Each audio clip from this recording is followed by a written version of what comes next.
사무엘하 15장 24절 말씀입니다. 사무엘하 15장 24절.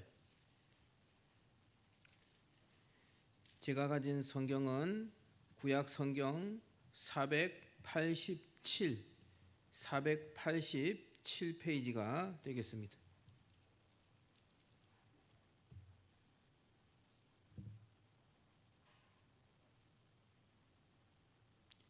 다 찾으신 줄 알고 사무엘하 15장 24절부터 37절까지의 말씀을 제가 한 절, 여러분들이 한 절 교독해서 읽도록 하겠습니다.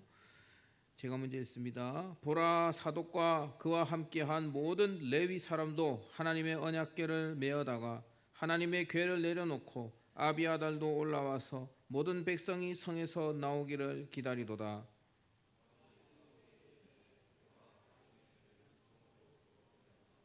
만일 내가 여호와 앞에서 은혜를 입으면 도로 나를 인도하사 내게 그 궤와 그 계신대를 보이시리라. 그러나 그가 이와 같이 말씀하시기를 내가 너를 기뻐하지 아니한다 하시면 종이 여기 있사오니 선히 여기시는 대로 내게 행하시옵소서 하리라. 사독에게 이르되 너가 선견자가 아니냐. 너는 너희의 두 아들 곧 내 아들 아히마스와 아비아달의 아들 요나단을 데리고 평안히 성읍으로 돌아가라. 너희에게서 내게 알리는 소식이 올 때까지 내가 광야 나루터에서 기다리리라 하니라. 아비아달이 하나님의 궤를 예루살렘으로 도로 메어다 놓고 거기 머물러 있으니라. 다윗이 감람 산길로 올라갈 때에 그의 머리를 그가 가리고 맨발로 울며 가고 그와 함께 가는 모든 백성들도 각각 자기의 머리를 가리고 울며 올라가니라. 어떤 사람이 다윗에게 알리되 압살롬과 함께 모반한 자들 가운데 아히도벨이 있나이다 하니 다윗이 이르되 여호와여 원하옵건대 아히도벨의 모략을 어리석게 하옵소서 하니라. 다윗이 하나님을 경배하는 마루턱에 이를 때에 아렉 사람 후세가 옷을 찢고 흙을 머리에 덮어쓰고 다윗을 맞으러 온지라. 그에게 이르되 네가 만일 나와 함께 나아가면 내게 누를 끼치리라. 그러나 너가 만일 성읍으로 돌아가서 압살롬에게 말하기를 왕이여 내가 왕의 종이니이다. 전에는 내가 왕의 아버지의 종이었더니 이제는 내가 왕의 종이니이다 하면 너가 나를 위하여 아히도벨의 모략을 패하게 하리라. 사독과 아비아달 두 제사장이 너와 함께 거기 있지 아니하냐. 내가 왕의 궁중에서 무엇을 듣든지 두 제사장에게 알리라. 그들의 두 아들 곧 사독의 아히마스와 아비아달의 요나단이 그들과 함께 거기 있나니 너희가 듣는 모든 것을 그들 편에 내게 소식을 알릴지니라 하는지라. 같이 읽습니다. 다윗의 친구 후세가 곧 성읍으로 들어가고 압살롬도 예루살렘으로 들어갔더라. 아멘. 다윗의 위기 극복 매뉴얼이라는 제목으로 하나님의 말씀을 전하겠습니다. 여러분, 매뉴얼이란 무엇입니까? 매뉴얼이란 것은 우리가 알다시피 지침서나 설명서를 말하는 것입니다. 제품을 구입했을 때 그 제품을 어떻게 사용해야 할지에 대해서 설명서가 들어있죠. 그리고 행사를 치르거나 또 어떤 사고가 생겼을 때 대처하고 행동하는 지침을 매뉴얼이라고 부릅니다.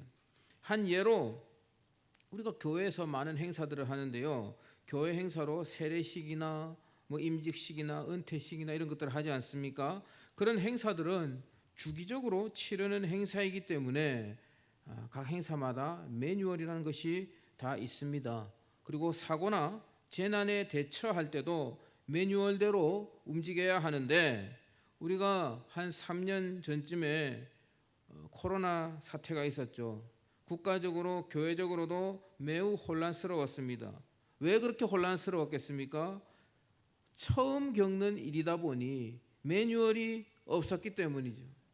만약에 다시 코로나 같은 그런 사태가 발생하게 된다면 이미 한번 경험을 했기 때문에 이미 매뉴얼이 만들어져 있겠죠. 그리고 그 매뉴얼대로 대처하게 될 것이고 처음 코로나 사태가 왔을 때보다는 훨씬 덜 혼란스러울 것입니다. 다윗은 아들이 반역을 일으키는 그런 위기를 맞이하고 있습니다. 보통 사람 같으면 당황스럽기도 하고 분노하기도 하고 그리고 두렵기도 하면서 우왕좌왕 어찌할 줄 모를 텐데, 다윗은 워낙 인생에서 위기를 많이 겪다 보니 이런 목숨이 왔다리 갔다리 하는 이런 위기를 맞았을 때 위기에 대처하고 극복해내는 자신만의 매뉴얼이 있었다는 것입니다. 저는 본문을 묵상하면서 이것을 깨달았습니다. 다윗이 위기를 극복하는 매뉴얼, 그것을 깨달았다는 것입니다. 다윗이 위기를 극복하는 그 매뉴얼에 대해서 알아보고요, 그리고 저와 여러분들의 지혜로 삼기를 원합니다. 그리고 우리의 인생에 큰 위기가 닥쳤을 때, 물론 위기가 안 오는 것이 가장 좋습니다. 그러나 우리의 인생은 우리 마음대로 되지 않습니다. 위기가 찾아왔을 때 오늘 하나님의 말씀을 통해 깨달은 그 지혜로 말미암아 그 우리 인생의 위기를 극복할 수 있는 지혜로운 저와 여러분들이 되기를 주님의 이름으로 간절히 축복합니다. 먼저 본문의 내용을 좀 요약을 해서 말씀드리자면요, 다윗의 아들 압살롬이 반역을 일으켰습니다. 다윗은 압살롬을 피해서 급하게 도성을 빠져나가고 있을 때였습니다. 많은 신하들이 배신을 했습니다. 압살롬의 편에 붙었습니다. 그런 상황에서 제사장 사독과 아비아달은 여호와의 궤를 메고 다윗의 뒤를 따라왔다는 것입니다. 그런데 다윗은 그 두 명의 제사장에게 명령합니다. 너희는 예루살렘으로 돌아가라. 그리고 너희는 예루살렘 안에서 특이사항을 수시로 나한테 보고해 달라. 그렇게 명령을 내리고 나는 너희들의 소식을 광야 나루터에서 기다리고 있겠다. 그렇게 말하고 있습니다. 다윗의 명령을 듣고 아비아달과 사독은 다시 여호와의 궤를 메고 예루살렘으로 돌아갑니다. 그리고 나서 다윗은 다시 백성들과 감람산길로 올라가는데, 또 어떤 사람이 다윗에게 알렸습니다. 왕이시여, 압살롬과 모반한 자들 가운데 아히도벨이 있습니다. 왕이 다윗이 그 말을 듣고는 너무나 낙심했습니다. 왜냐하면요, 이 아히도벨이라는 사람은 그 당시 엄청난 군사 전략가였습니다. 다윗이 유비라면 아히도벨은 제갈공명 같은 그런 사람이었기 때문입니다. 다윗이 막 낙심하여서 하나님께 기도하기를, 하나님, 아히도벨의 모략을 어리석게 하옵소서. 아히도벨의 모략을 어리석게 하옵소서. 그렇게 기도했습니다. 그때 아렉 사람 후세가 다윗에게 왔습니다. 다윗은 또 그 후세를 아비아달과 사독을 돌려보냈듯이 후세도 돌려보냈습니다. 너가 나를 위하여 아히도벨의 모략을 파괴하리라. 너는 예루살렘으로 돌아가서 보고 듣는 것을 사독과 아비아달에게 알려줘라. 그렇게 명령을 하고 있습니다. 쉽게 말해서 다윗은요, 적진에 자기 사람을 심고 있는 것입니다. 적진에 스파이를 심고 있는 것이죠. 다윗의 명령대로 후세도 예루살렘으로 들어갔습니다. 여기까지가 본문의 내용입니다. 여러분, 이 본문을 묵상해 보면은요, 다윗이 위기를 극복하는 지침 3가지를 묵상할 수가 있습니다. 그것을 제가 여러분들과 나눠보려고 합니다. 첫 번째, 위기를 극복하는 지침 첫 번째는요, 힘을 빼고 생사를 하나님께 맡기라입니다. 우리 다 같이 한번 읽어보겠습니다. 시작. 힘을 빼고 생사를 하나님께 맡기라. 아멘. 여러분, 25절, 26절 한번 같이 읽어볼까요? 25절, 26절 같이 읽습니다. 왕이 사독에게 이르되 보라 하나님의 궤를 성읍으로 도로 메어가라. 만일 내가 여호와 앞에서 은혜를 입으면 도로 나를 인도하사 내게 그 궤와 그 계신 데를 보이시리라. 그러나 이와 같이 말씀하시기를 내가 너를 기뻐하지 아니한다 하시면 종이 여기 있사오니 선이 여기시는 대로 내게 행하옵소서 하리라. 아멘. 이게 무슨 말일까요? 다윗은 자신의 왕위와 생사를 하나님께 맡겼습니다. 하나님 살리시든지 죽이시든지 왕위를 압살롬에게 주시든지 아니면 저에게 다시 돌려주시든지 하나님 뜻대로 하시옵소서.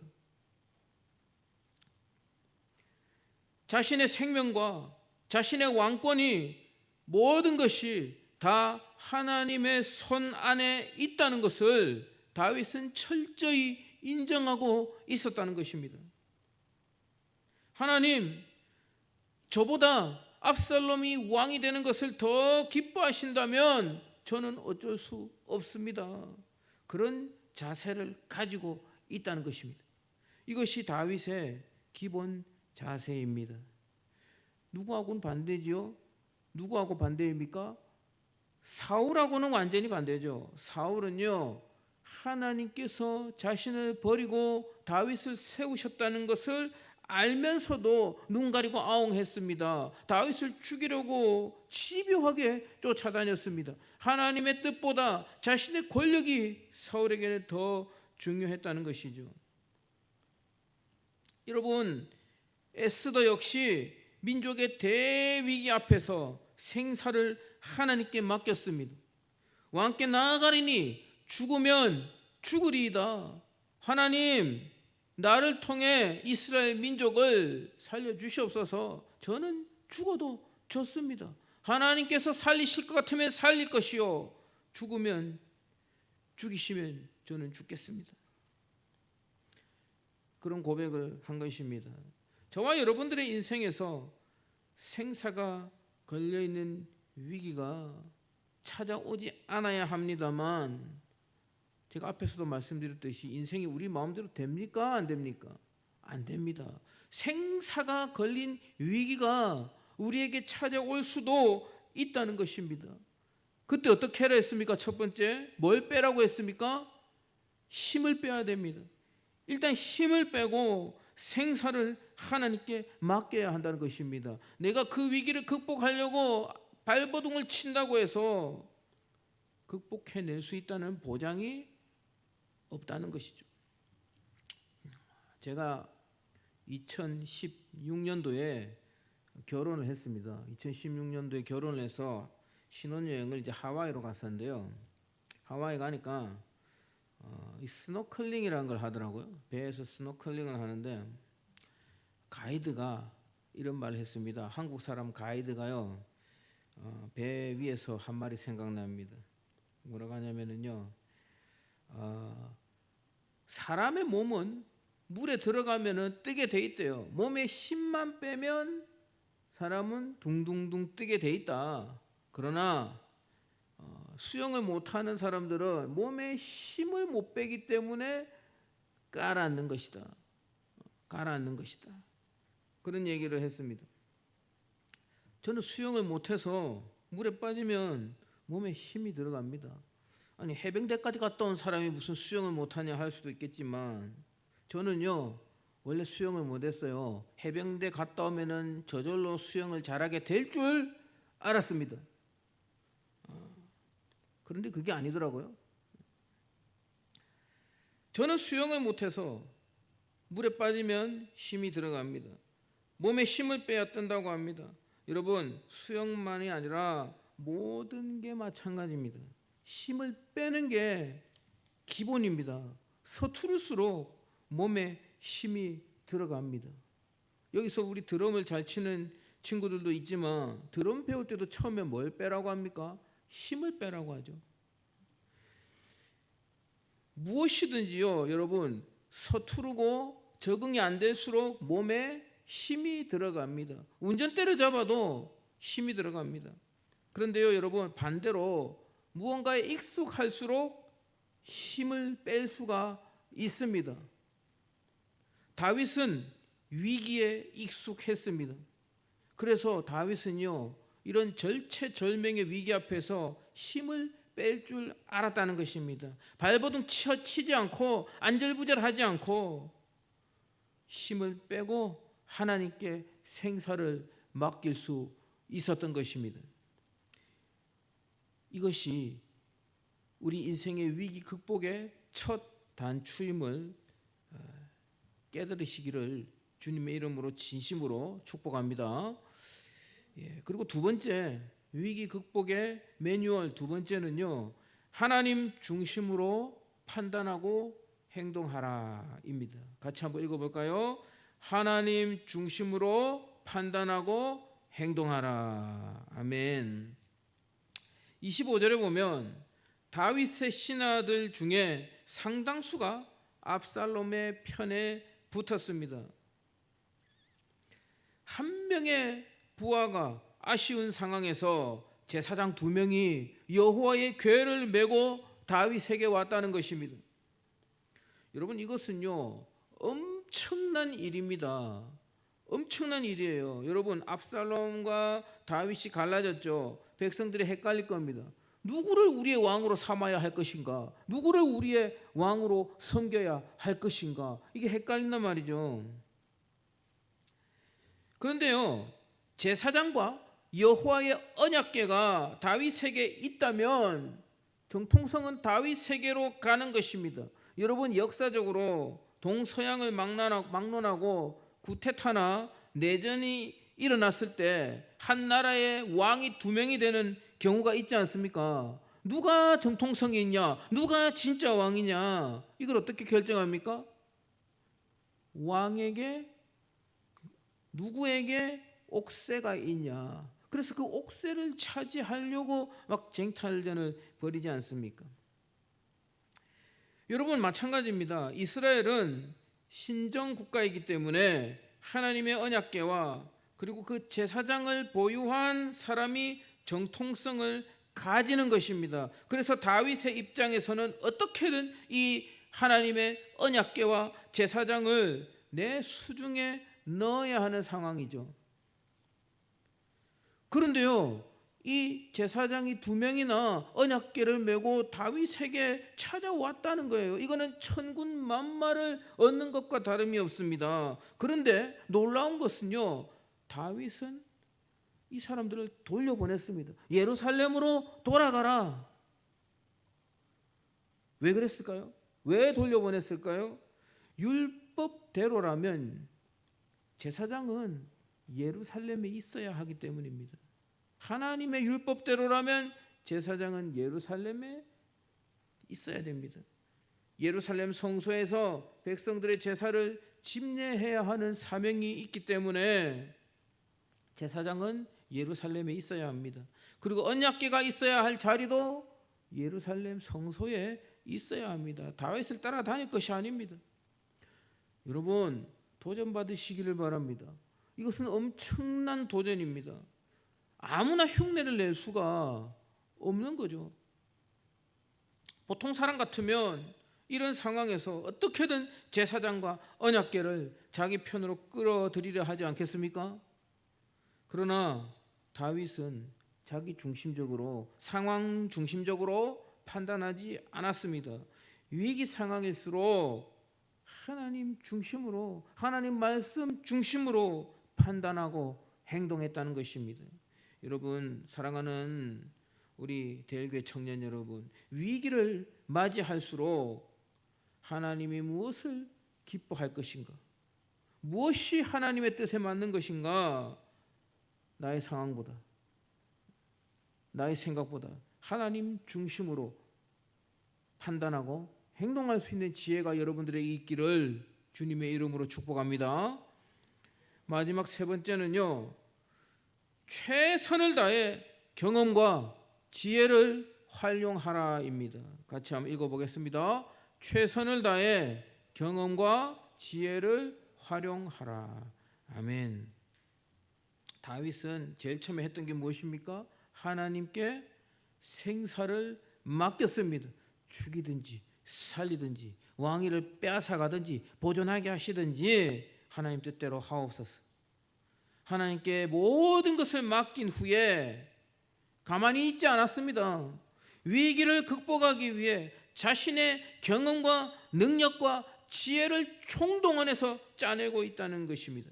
다윗이 구체적으로 한 일이 무엇이었습니까? 앞에서 언급했듯이 사독과 아비아달 제사장이 다윗을 따라올 때 예루살렘으로 돌려보냈습니다. 돌려보낸 이유가 무엇입니까? 제사장이란 직분은 예루살렘에서 제사를 집례해야 하는 직분이기도 하지만 예루살렘에서 압살롬이 하는 그 일들을 파악해서 정보를 가져와라. 나루터에서 너를 기다리고 있겠다. 스파이로 심어놓은 것이죠. 그리고 예루살렘에 있는 압살롬을 제압하고 그 도성을 탈환하려면 정보를 아는 것이 매우 중요했기 때문입니다. 그리고 또 후세가 찾아왔습니다. 후세도 돌려보냈습니다. 왜 돌려보냈습니까? 아히도벨의 모략을 방해할 만한 계책을 너가 내어라. 그리고 아히도벨이 하는 일을, 압살롬이 하는 일을 두 제사장에게 알려줘라. 아히도벨이 모략을 내면 너가 딴 말을 해서 압살롬을 헷갈리게 만들어라. 그런 작전을 지시했던 것입니다. 아마 이 후세도요, 아히도벨처럼 군사 참모의 역할을 한 사람 같습니다. 저는 이 본문을 묵상하면서 한 가지 확실하게 알게 된 것이 있습니다. 이 다윗은요, 믿음도 좋았지만 이 사람은 인간적으로도 대단한 사람이구나. 이 사람은 싸움에서, 전쟁에서 이기는 방법을 아는 사람이구나. 그것을 저는 깨달을 수 있었습니다. 정말 이 젊은 햇병아리 같은 압살롬이 이길 수 있는 상대가 아닌 것입니다. 여러분 한번 생각해 보십시오. 사랑하는 아들이 모반을 했습니다. 반란을 일으켰습니다. 그리고 그 반란에 대부분의 신하들이 동참을 했습니다. 이 위급한 상황에서 자기를 따르는 부하가 별로 없어요. 한 명의 조력자가 아쉬운 마당에 다윗은 자기에게 찾아오는 사람들을 예루살렘으로 돌아가라 스파이로 심고 있습니다. 여러분 이거는요, 백전노장이 아니면 할 수 없습니다. 사랑하는 여러분, 가끔 우리가 믿음 생활하다 보면 하나님께 맡긴다는 것을 오해하는 사람들이 있습니다. 뭔가 좀 이루어 보려고 이 방법 저 방법 써보려고 하면은, 야, 인간적으로 잔머리 굴리지 마. 인간적인 방법 쓰지 마. 하나님께 맡겨. 그렇게 정죄를 하는 사람들이 있죠. 여러분, 중요한 얘기입니다. 하나님께 맡긴다는 것은 감나무 밑에서 입 벌리고 있는 것이 아닙니다. 감 떨어질 때까지 기다리고 있는 게 하나님께 맡기는 게 아니라는 것입니다. 하나님께 모든 결과, 모든 생사를 하나님께 맡긴 후에, 그것이 기본이지만 그 이후에 내가 할 수 있는 것, 내가 가진 것, 나의 능력, 나의 인맥이든 나의 재물이든 경험치든 무엇이든지 다 짜내고 쏟아 부어야 하는 것입니다. 다윗이 그렇게 했습니다. 제사장들을 보내어서 정보를 알리게 했고, 후세를 보내어서 아히도벨의 모략을 방해하게 했습니다. 하나님께 생사를 맡기고, 그리고 그 위기 상황보다도 더 크신 하나님 중심으로 판단하고 행동할 때에 우리 하나님께서는요, 이 다윗의 경험과 지혜를 사용하여 위기를 극복하게 하신 것입니다. 그러나 하나님이 함께하지 않는 지혜와 경험은 아무 쓸모가 없습니다. 시편 126편에 여호와께서 성을 쌓지 않으시면 성을 쌓는 자의 수고가 헛되고, 여호와께서 성을 지키지 않으시면 파수꾼의 경성함이 허사로다고 말씀하셨습니다. 하나님께서 함께하지 않으시면 아무리 애를 쓰고 발버둥 쳐도 그것은 헛일입니다. 그러나 하나님께 우리가 생사를 맡기고 결과를 맡기고 우리가 모든 것들을 동원해서 총동원해서 쏟아부을 때 하나님께서 되게 하시고 하나님께서 열어주시고 하나님께서 위기를 극복하게 하시는 줄 믿으시기를 바랍니다. 말씀을 정리하겠습니다. 오늘 본문을 통해 다윗이 인생의 위기에 대처하는 매뉴얼을 여러분들에게 공개했습니다. 여러분, 우리는 경험이 부족하죠. 인생의 큰 위기를 맞아 본 적이 별로 없을 것입니다. 다윗처럼 우리는 경험이 없습니다. 그러나 우리에게는 말씀이 있습니다. 그리고 우리는 말씀의 지혜가 있습니다. 그래서 우리는 이 말씀의 지혜를 우리의 경험으로 삼아서 위기가 닥쳤을 때 그 위기를 극복해 낼 수 있는 것입니다. 인생의 큰 위기가 닥쳤을 때 오늘 이 말씀 다윗의 위기 극복 매뉴얼 이것을 꼭 기억하여서 실천하시기를 바랍니다. 첫 번째 무엇입니까? 모든 생사를 모든 결과를 하나님께 맡겼습니다. 그리고 두 번째는요, 위기 속에서 하나님 중심으로 판단하고 행동하였습니다. 상황 중심이 아니라 자기 중심이 아니라 누구 중심요? 하나님 중심으로 판단하고 행동했습니다. 그리고 세 번째, 하나님께 모든 걸 맡겼지만 최선을 다해 나의 경험과 나의 지혜와 나의 능력을 짜내고 활용했습니다.